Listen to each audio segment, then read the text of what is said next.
Bonjour et bienvenue dans La Petite Voix continue, un épisode pour prolonger la discussion avec mon dernier invité. Quitte à passer un moment avec des thérapeutes en les interrogeant sur leur parcours et leur métier, autant en profiter pour leur demander aussi des conseils pratiques pour vivre heureux et bien dans notre peau.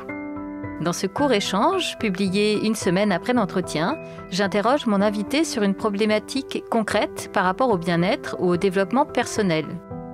Pour ne rater aucun épisode, pensez à vous abonner sur votre plateforme de podcast favorite. Je compte aussi sur vous pour laisser des étoiles, des bonnes notes et des commentaires. Ça aide vraiment à faire découvrir La Petite Voix à d'autres personnes. Allez, La Petite Voix continue, c'est parti!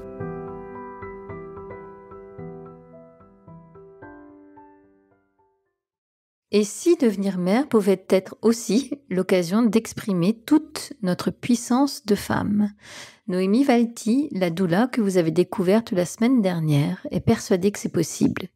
Possible si l'on suit quelques principes qu'elle nous déroule dans cet entretien. Bonjour Noémie et bienvenue à nouveau dans La Petite Voix. Oui, merci. Bonjour Evelyne. Bon, après cet épisode riche en émotions de la semaine dernière, on se retrouve pour cet épisode bis. Donc l'idée, c'est de donner des clés d'action concrètes aux personnes qui nous écoutent autour d'un thème qui est cher à mon invité. Et toi, quand on en a parlé ensemble, tu m'as dit, moi, ce qui m'intéresse, c'est de parler de la naissance comme un rituel d'empuissancement, d'empouvoirment, comme on entend aussi parfois. Ça m'intéresse de t'écouter. J'imagine que les auditrices enceintes ou bientôt enceintes seront intéressées. Quelle est la première chose qu'on peut faire pour trouver de l'empouvoirment, de l'empuissancement dans la naissance? Le premier aspect, c'est vraiment de récupérer en fait nos connaissances et nos savoirs autour de la physiologie de la naissance. Et pour moi, c'est la première clé en fait. C'est des savoirs qu'on a qui sont des savoirs ancestraux aussi et que souvent on a même dans nos mémoires cellulaires en fait. Et pour moi, c'est juste réactiver en fait, aller reconnecter. On sort là de quelques cent ans de déconnexion en fait à notre capacité de femme à donner naissance. Ouais. Pour moi, les femmes, elles ont tout, elles savent en fait enfanter. C'est juste qu'on a perdu et qu'on est dans un monde aussi très cartésien et on a besoin de comprendre et c'est normal. Et pour moi, ça passe vraiment par récupérer ces connaissances-là. Le savoir, c'est le pouvoir. Et là, aujourd'hui, de dire, en fait, je reprends ce pouvoir pour moi-même. Ouais. Je le laisse pas aux autres qui ont fait des années d'études pour me dire s'il faut me faire une épisiotomie ou non. En fait, je reprends mon pouvoir. Et ça veut pas dire que je m'oppose forcément à ce qui est proposé, mais du coup, je suis en connaissance de cause et je peux faire un choix. Pour moi, du coup, récupérer ses pouvoirs, ça peut passer par des livres. Il y a plein de podcasts aujourd'hui qui existent. Et il y a des préparations en ligne. Il y a plein de formatrices aujourd'hui qui proposent des préparations en ligne pour les parents. C'est vrai qu'aujourd'hui, il y a plein de possibilités sous plein de formes différentes. Donc, les opportunités sont là. OK. Donc déjà, reprendre en main cette partie de connaissance pure. Ensuite, pour moi, ça passe par faire des choix libres et éclairés. Donc, une fois qu'on a ces connaissances, on est en pouvoir de faire nos choix en conscience. Et ça veut dire aussi trouver cette affirmation de soi, de dire je vais prendre mes décisions et je vais les mener, même si elles plaisent pas à mon entourage ou à mon gynéco, parce que je choisis de changer de gynéco. Et c'est pas grave, en fait, je l'ai fait pour moi, en fait, ces choix. Et du coup, les différents choix qui sont vraiment des gros choix à faire, c'est par exemple le lieu de naissance. oui. Dans quelle maternité je choisis d'accoucher? Est-ce que je vais juste à celle qui est le plus proche de chez moi? Est-ce que je me renseigne? Est-ce que c'est une maternité avec plus de médicalisation potentiellement? C'est quoi le pourcentage de taux de césarienne dans cette maternité? Est-ce qu'il y a des salles nature pour accoucher? Est-ce que c'est une maternité qui est amie des bébés, qui va favoriser, entre autres exemples, le pot à pot à la naissance?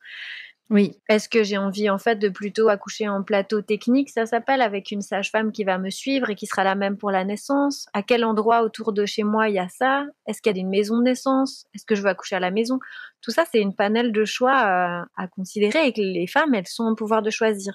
Mais les professionnels, ils vont pas forcément leur expliquer ça. Oui. Le gynéco qui t'a suivi depuis toujours, il va pas forcément t'expliquer tout ce panel de choses. Donc c'est vraiment au couple là d'aller chercher ça et c'est là que voilà, la doula, elle peut faire le pont parce qu'elle a toutes ces informations pour que le couple il puisse se dire ça c'est juste pour moi. Où j'en suis dans mon parcours aujourd'hui, ça c'est ce qui me parle. OK. Et ton troisième conseil? Alors mon troisième conseil, ce serait vraiment de se préparer dans son corps et dans sa tête. un accouchement qui se passe donc dans son empuissancement, sentir qu'on n'a pas subi ce qui s'est passé, mais qu'on a été dans notre pouvoir, c'est aussi une préparation. En fait, ça va être un événement physiquement intense et psychiquement aussi. Plus on se prépare dans le corps et dans sa tête, et ben plus on met des clés de son côté. Toute la préparation dans le corps, c'est aussi travailler la mobilité du bassin, donc tout ce qui est yoga prénatal, c'est génial. Tout ce qui va être aussi d'aller voir un ostéo qui puisse débloquer s'il y a des blocages dans le sacrum ou dans le coccyx, c'est vraiment très important, ou dans l'équilibre du bassin. Il va y avoir tout ce qui est l'alimentation qui va vraiment soutenir que les tissus ils soient élastiques, que l'utérus il soit tonique, que la maman elle soit pleine de minéraux, qu'elle soit pas en carence. Et puis après, pour moi aussi, de ralentir son rythme de vie, accepter que ça ralentit et qu'on se repose. Et ça, c'est pas toujours évident. Puis après, dans tout ce qui est l'accompagnement, plus du mental, la psyché ou l'émotionnel, il peut y avoir tout ce qui est de l'accompagnement avec l'hypnose. La sophrologie aussi, ça existe pour aider. Tout ce qui est l'aptonomie, c'est hyper beau. C'est aussi un accompagnement où c'est papa qui va aussi pouvoir investir l'espace de rencontre avec son bébé in utero. Ouais. Il y a du chant prénatal. Enfin, les propositions, elles sont vraiment, vraiment diverses et c'est tous des espaces où on va se connecter aussi avec son intériorité et on se prépare à ce qui arrive. Je crois que tu as encore 2 conseils à partager avec nous. Le 4e, ce serait moi, je proposerais vraiment de s'offrir des temps pour ritualiser les passages. Oui. Pour célébrer ce qu'elle a, tout le chemin déjà parcouru. Ça peut être de célébrer, par exemple, la fin du premier trimestre. Et il y a plein de manières de célébrer. Ça peut être de s'offrir un repas à un amoureux ou un repas avec ses copines ou alors se mettre sa musique préférée, de se faire un bon bain avec une bougie et puis de se dire, waouh, là, c'est mon temps que je m'offre, cadeau pour célébrer là déjà tout ce qui est là. Et en fait, chaque étape, il peut y avoir des célébrations. Et le dernier conseil que tu voulais partager avec nous? Mon dernier conseil, qui est pour moi le plus important, et qui est un conseil de toute façon dans la vie, mais c'est vraiment se reconnecter à son intuition de femme, à son intuition de mère, qui sait en fait ce qui est bon pour elle, qui sait ce qui est bon pour son bébé. La maman, c'est la première experte de son bébé. Et on retrouve toute cette notion d'empuissancement dont tu parlais, quoi. À partir du moment où on fait confiance d'abord à la maman, avant de faire confiance aux outils d'échographie et compagnie. Qui viennent soutenir, c'est ce qu'on disait, ils sont pas obsolètes. Bien sûr, juste comment il va ton bébé. Et après, ok, est-ce qu'on va vérifier? Oui, non, est-ce que tu as besoin qu'on aille le voir? Comment il va ton bébé? On écoute son cœur, qu'est-ce qu'il nous dit son cœur? Est-ce qu'on se fait une écho? Tu ressens le besoin? Oui, non. Et on arrête d'être dans ces automatismes-là de consommation aussi, de contrôle, quoi. Oui, qui finalement parfois est plus angoissant qu'autre chose. Mais oui, et puis on retombe dans des protocoles avec des statistiques, avec des fourchettes. Ça veut dire que si on détecte un risque, c'est qu'il est dans une fourchette de chiffres qu'on a déterminés selon certaines études. Et en fait, ça reste très large et vague. Alors, il y a certains tests qui sont clairs et précis aujourd'hui, mais il y en a plein. On est dans un spectre de potentiels risques. Alors, on va faire un deuxième examen dans 2 semaines. Et puis, dans 2 semaines, on va voir si c'est vraiment dans cette case-là, à quel pourcentage de risque. Alors là, on a 50% de risque. Et en fait, la maman, pendant 2 mois, elle est en stress de pas savoir si son enfant, il a une malformation ou pas. Alors qu'en fait, peut-être son bébé va très bien, en fait. Et que parfois, en fait, il y a rien qui a été détecté et il y a une malformation ou un handicap. Donc, en fait, c'est aussi comment on se reconnecte à accueillir la vie et l'expérience qu'elle nous propose de vivre, en fait. Et se reconnecter, voilà, à son ressenti, à qu'est-ce qu'on ressent de son bébé. Et ça, c'est vraiment très beau. Et souvent, bien souvent, les femmes, en fait, elles sentent. Il y a plein de femmes qui témoignent. Et des femmes qui sont pas forcément très connectées à leur intuition. Mais du coup, pendant la grossesse, il se passe quelque chose où tout d'un coup, elles sentent que quelque chose va pas bien. Ou alors qui vont être très instinctives au moment de la naissance, dans les positions qu'elles vont prendre, dans les sons qu'elles vont faire. Et en fait, c'est exactement ce qu'il y a besoin pour que le bébé puisse naître. Mais vraiment, oui, c'est ça, nous redonner sans... c'est ce que j'apprécie aussi dans ton discours, on n'est pas en train de rejeter le monde médical parce que évidemment, il est nécessaire dans ce processus-là. On y met la dose qu'on a envie ou qu'on peut ou pas mettre. Mais il y a vraiment quand même l'idée de reprendre les rênes de ce qu'on est en train de vivre à ce moment-là. Oui, et c'est vraiment aussi moi la transmission que j'ai reçue de Quantique Mama, mais même de ma première formatrice. Il y a quelque chose où c'est comment on tisse entre science et sacré.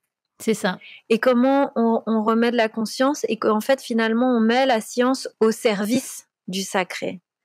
On le rejette pas, mais par contre, on le choisit quand on en a besoin. Ouais. Il nous est pas imposé sans qu'on sache ce qui se passe. C'est ça. Et on reste pleinement acteur et actrice de ce qui est en train de se passer. Eh bien, écoute, Noémie, merci beaucoup pour tous ces bons conseils. Merci à toi. La petite voix continue, c'est fini pour aujourd'hui. Si vous aimez la petite voix, alors dites-le moi avec des étoiles, des bonnes notes et des commentaires sur votre plateforme de podcast favorite. Parlez-en aussi autour de vous. Et pour ne rater aucun épisode, pensez à vous abonner sur votre appli de podcast ou sur les réseaux sociaux. Vous me trouverez en cherchant La Petite Voix le podcast sur Facebook, Instagram et YouTube. Une dernière chose qui me tient à cœur, je serais ravie d'échanger avec vous sur vos impressions, vos questions, vos suggestions. Alors, n'hésitez pas à m'écrire. Merci beaucoup et à bientôt sur La Petite Voix.